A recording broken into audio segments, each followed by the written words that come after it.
चंद्रयान-3 पर पूरी दुनिया की नजरें टिकी हैं। पहले ही दिन यानी 14 जुलाई से ही दुनिया की बड़ी से बड़ी स्पेस एजेंसियां भारत के मिशन मून पर बारीकी से नजर बनाए हैं,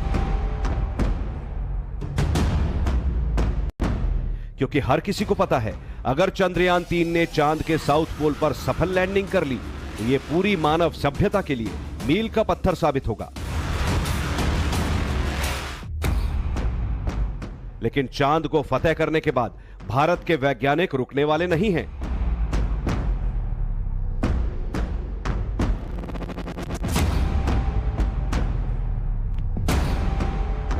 अंतरिक्ष के लिए इसरो के वैज्ञानिकों का अगले कई साल का प्लान ऑफ एक्शन तैयार है। इसरो की फ्यूचर प्लानिंग ऐसी है कि उससे दुनिया के कई देशों को फायदा होगा। मिशन चंद्रयान तो बस शुरुआत भर है, असली कहानी अभी बाकी है। भारत के फ्यूचर स्पेस प्लान में कुछ ऐसे मिशन शामिल हैं जो भारत के प्रति पूरी दुनिया का नजरिया बदल कर रख देंगे। आने वाले वक्त में इसरो जो मिशन लॉन्च करने वाला है उनमें सबसे अहम है Aditya L1 Gaganyaan mission, Venus orbiter mission और निसार मिशन। अब आपको सिलसिलेवार तरीके से इसरो की फ्यूचर प्लानिंग के बारे में बताते हैं। आने वाले वक्त में इसरो का सबसे अहम मिशन रहने वाला है Aditya L1 mission. Aditya L1 Bharat का पहला ऐसा मिशन होगा जिसके जरिए सूर्य का अध्ययन किया जाएगा। इस मिशन के तहत इसरो के वैज्ञानिक 400 किलोग्राम वजनी सैटेलाइट को अंतरिक्ष में भेजेंगे। इस उपग्रह को सूर्य और पृथ्वी के L1 यानी लैग्रांगियन पॉइंट 1 के चारों ओर की कक्षा में प्रक्षेपित किया जाएगा। लैग्रांगियन पॉइंट अंतरिक्ष में ऐसे बिंदु होते हैं जहां भेजी गई वस्तुएं अपनी यथास्थिति में रहती हैं। इसरो के आदित्य L1 को लैग्रांगियन पॉइंट 1 के आसपास ही रखा जाएगा, जिससे बराबर सूर्य पर नजर बनाए रख सके। इस उपग्रह में कुल 7 पेलोड होंगे और विजिबल एमिशन लाइन कोरोनोग्राफ भी होगा। इस मिशन का मुख्य उद्देश्य सूर्य के कोरोना यानी प्रभामंडल का निरीक्षण करना है। प्रभामंडल का मतलब है सूर्य के चारों तरफ दिखाई देने वाला प्रकाश। आदित्य मिशन है, बहुत ही प्रेस्टिजियस मिशन है। बेसिकली ये सन का ऑब्जर्वेशन करने के लिए का हमारा एक साइंटिफिक प्रयोग और एक एक्सपेरिमेंट भी है साथ में। ये पहली बार जा रहे हैं। ये इसलिए चैलेंजिंग है कि जब भी हम सन के पास नज़दीक जाते हैं तो टेम्परेचर इतना बढ़ता हुआ होता है कि कोई भी धातु जो है वहाँ सस्टेन नहीं कर सकती। तो हमें कोई ऐसा पॉइंट निकालना पड़ेगा जहाँ पे हम ठहर के अभ्यास कर सके। इसके अलावा इस प्रोजेक्ट का मकसद सूर्य के अंदर होने वाली गतिविधियों को समझना भी है। उम्मीद की जा रही है कि इसरो का यह प्रोजेक्ट इसी साल सितंबर तक लॉन्च हो सकता है। यानी चांद को पाने के बाद अब भारत सूर्य के रहस्यों से भी पर्दा उठाएगा।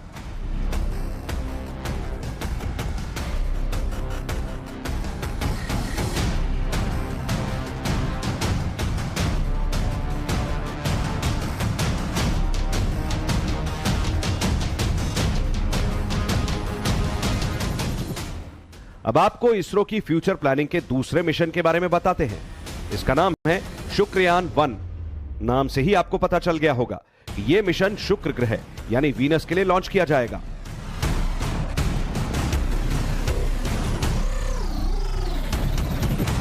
वीनस पर जाने का ख्वाब सबसे पहले रूस ने देखा। उसने एक के बाद एक करीब 14 मिशन शुक्र ग्रह पे भेजे, जिनमें ज्यादातर नष्ट हो गए।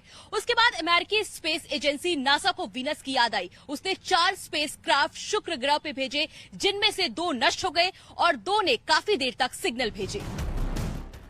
उसके बाद किसी ने वीनस की सुध नहीं ली।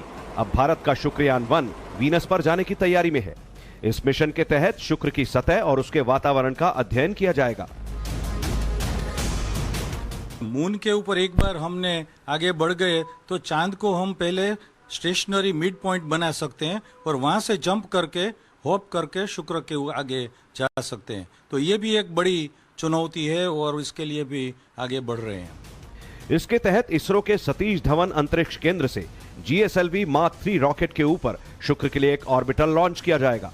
इसके बाद करीब 4 साल तक शुक्र की चट्टानों और उन चट्टानों की परतों का अध्ययन किया जाएगा। इसरो के मिशन शुक्रयान-1 के दिसंबर 2024 तक लॉन्च होने की उम्मीद है, जिसके बाद वीनस के अंदर छिपे राज पूरी दुनिया के सामने आएंगे। शुक्र को फतेह करने के साथ इसरो एक और अहम मिशन को अंजाम दे सकता है, ये मिशन भी इसरो की फ्यूचर प्लानिंग का हिस्सा है। इस मिशन का नाम है गगनयान।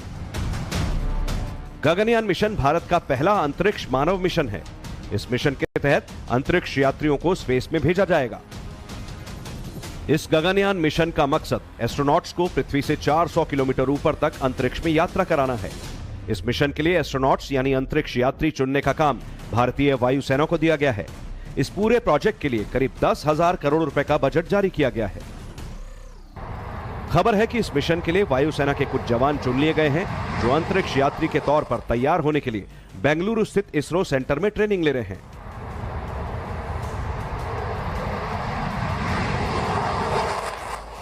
इसरो के इस मिशन को साल 2022 में लॉन्च हो जाना था, लेकिन कोरोना के चलते इसमें लगातार देरी होती गई। इसरो इस पूरे मिशन में कोई भी चूक नहीं चाहता, इसलिए हर पहलू पर बारीकी से काम किया जा रहा है। इस मिशन का काम युद्ध स्तर पर जारी है। इसके लिए अलग से अबॉर्ट भी प्लान किए जा रहे हैं। अबॉर्ट इसलिए जरूरी है क्योंकि ये एक मानव मिशन है।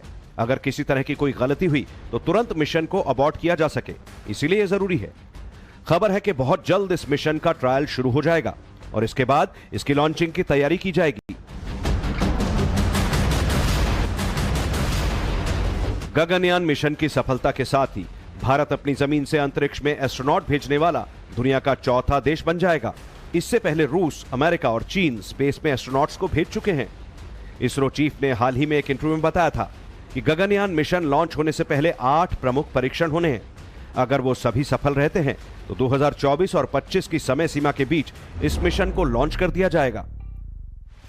आपको 5 नवंबर 2013 का दिन याद होगा। इसी दिन भारत ने अपना मिशन मंगलयान लॉन्च किया था। 24 सितंबर 2014 को भारत का मंगलयान मंगल पर पहुंचने में सफल रहा था। इसी के साथ पहले ही प्रयास में मंगल पर किसी स्पेसक्राफ्ट को भेजने वाला भारत पहला देश बन गया था। अब इस मिशन के अगले चरण की तैयारी है। मंगलयान 2 इस मिशन के तहत मंगल ग्रह पर ऑर्बिटर, लैंडर और रोवर को भेजा जाएगा। इस मिशन की अवधि 1 साल रखी गई है। मंगलयान 2 के 2025 तक लॉन्च होने की उम्मीद जताई जा रही है। यानी कुल मिलाकर इसरो की फ्यूचर प्लानिंग पूरी तरह फूल प्रूफ है और दुनिया के सभी बड़े देशों की स्पेस एजेंसियां बारीकी से इसरो पर नजर बनाए हुए हैं। Bureau report, times now Bharat.